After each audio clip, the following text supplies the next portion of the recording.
What's up guys, Houndish here, and today we've got some Destiny stuff to talk about. There is a new interview between Deej and Heavy.com where they talk about puzzles, post-game content, and a bunch of other stuff. On top of this, we have some confirmation about the enemy races coming in Destiny 2, and even more, so let's get into it.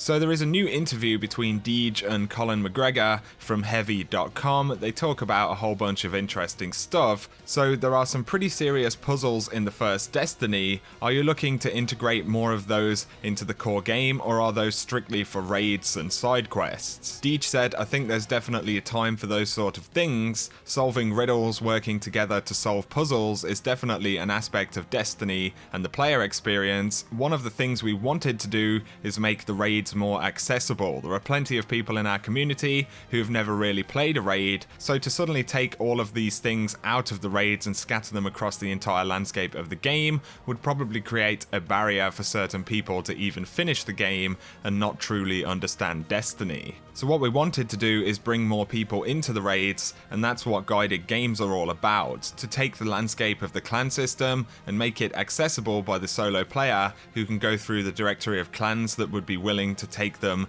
as a reinforcement and guide them through the complexity of a raid. So really, I guess he's saying that they don't necessarily want to put overly complicated things into the actual core story of the game, but they do want people to be able to experience the content where you get more of those puzzles and things like that, which of course would mostly be the raids. But he does go on to say they're doing some interesting things with public events where they would have heroic modifiers. So if you're playing a public event with a bunch of people you've never met before, the more you engage, the more you double down on that public event, the more complex it might become, and the better the rewards will become as well. I don't think we would want to take something as enjoyable as a campaign mission and all of a sudden have it be a whittler or a puzzler. And they say that inside of the story campaign, they want it to be about going in, blowing stuff up, and seeing fantastic art that transports imagination to a strange new world, and they want to be careful how much they interrupt that experience by saying things like, hey, do you know what binary code is? So that's definitely interesting. We won't necessarily see a bunch of complexity in the campaign side of the game, but there should be a bunch of secrets and puzzles kind of funneled into the endgame content.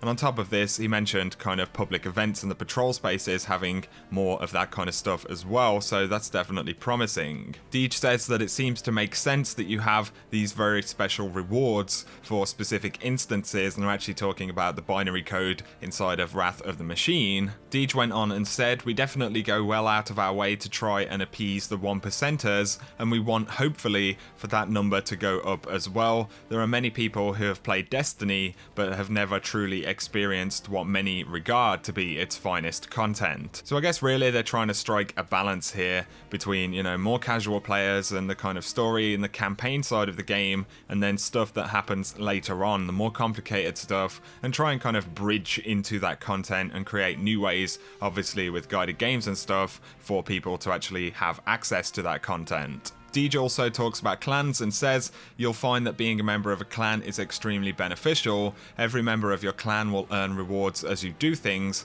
and the more you do things, the more they will be rewarded. You'll understand the clan progression and reward system when you play, and I'll leave that to the social designers to break to you in the game. So it doesn't sound like they're going to reveal too much about the clan reward system, but it is something that will be there and ready when Destiny 2 launches, which is pretty awesome. But Deej also said that one of the biggest benefits of guided games is how are we going to find new people for our clan. If you put yourself in the guided games directory, then people will come right to you. If you give them a test drive and you really like them, you can send them a clan invite right there. So that is a good point, as well as, you know, enabling solo players to actually get into content. This can be really useful for people playing raids as well, you know, existing clans, to actually get someone into that spot, whether they're kind of looking for an experienced player or they're willing to help someone out. There are opportunities to kind of grow your roster and your clan inside of this, which is pretty awesome, and I'm definitely excited about that as well. The interviewer asks a question about DLC. So with future content, are you going to tell more personal stories about characters we don't know a lot about?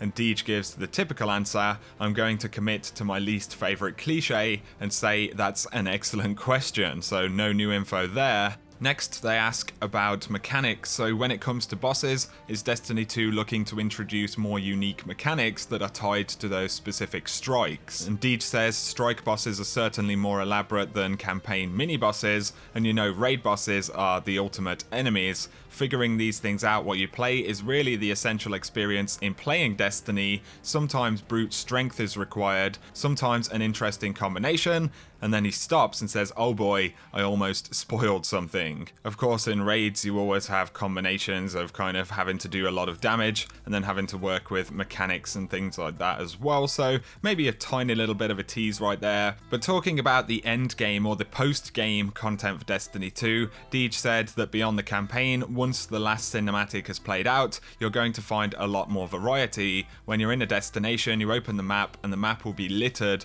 with these different things you can do. You can head off to adventures that will tell you more about those destinations and characters, and you'll discover those places. You're used to walking up to a character in the tower or in a social space like the Reef or Fellwinter Peak, but you'll actually walk up to characters in destinations and interact with them. So that's a little bit of a taste there of some stuff that hasn't really been spoken about for a long while. We heard about these kind of planetary NPCs. We haven't got too many details. We know that we'll be able to meet the AI failsafe on Nessus. We've had hints about a Guardian kind of command center on Titan, so it looks like there might be kind of miniature social hubs or spaces inside of the planets, or perhaps they'll just be places where you can actually go up to NPCs, but it does make sense that you'll see other Guardians in those spaces, and this is really exciting for the patrol stuff and the exploration and everything like that. He also talks about how public events will display timers now. You've got other things like lost sectors, and they want these to be part of the end game outside of the raids, the Nightfall, Crucible, and the other stuff that we're kind of used to right now. You know, they are putting more emphasis on the explorable parts of the world in the end game for Destiny 2. There are a couple of other things that they talk about. I will leave the link to this interview in the description below for you guys to check out. In another interview though between Bungie and The Independent, they confirmed the enemy races for Destiny 2. So first they talk about the Cabal. Dominus Ghaul is the most powerful enemies Guardians have yet to face. The Red Legion are also a new threat to confront, featuring all new units like the Incendiar, Gladiator, and the War Beast. Destiny 2 will also reintroduce 5 additional enemy combatant races throughout the story campaign and the adventures that unfold on each of the 4 new worlds. So they're talking about 6 enemy races right there all together. We've got the Cabal, obviously. Then we have Hive, Vex, and Fallen. All of these we've seen in trailers. We've seen Fallen on Nessus as well. And then, of course, there are 2 others. We know that the Taken are going to be returning. We saw this in the PlayStation exclusive trailer. And we also know that the Siva Fallen, or Siva enemies of some sort, are going to be returning. It does look like the crashed colony ship Exodus Black on Nessus actually is the link to Siva returning or still being present in Destiny 2. So that's pretty cool. Before I go, I want to throw in a little section to the video in case you missed it. So this will be just a place where I can throw in kind of random additional stuff that may be of interest to you guys into these videos. So first of all, it looks like Age of Triumph t-shirt codes have been re-enabled until the 31st of August. And this is according to Conqueror Man on Reddit, but there was a glitch where players were unable to access the codes they'd already acquired for Age of Triumph shirts on Bungie.net, so Bungie have actually re-enabled application of these codes until the 31st of August. This doesn't mean that you can go back and complete things in your book if you didn't already have them, but if you did have them completed and you didn't buy the shirt or you ran out of time or whatever, you can go back, you can still get your code and order your shirt now until the 31st of August, according to this Reddit post. Moving on, Mega Constructs have a new Destiny aspect of glass building set. So the aspect of glass is of course the ship from the Vault of Glass, and this is a set that hasn't been previously released. It's pretty cool right there. You've got the Hunter also wielding a Lord of Wolves and then the ship with a stand. So if you're into your Mega Constructs, this is one to check out. I will leave the link in the description as well. In case you missed my video yesterday, I did discuss the release time for Destiny 2, which was spoken about a little while ago, but not too many people seem to know about. On top of this, we have our first details about character migration and the customization or lack of customization. So if you don't know about any of that stuff, I will leave the link to that video in the description. For now though, that sums up this video, guys, so I hope you have enjoyed it. As always, if you have a like and comment below is very much appreciated. If you're interested in buying the PC version of Destiny 2, I do have a link with Games Planet where you can save 5% on the standard and digital deluxe versions, so definitely check out those links in the description. For now though, I appreciate you guys watching, and I'll catch you very soon.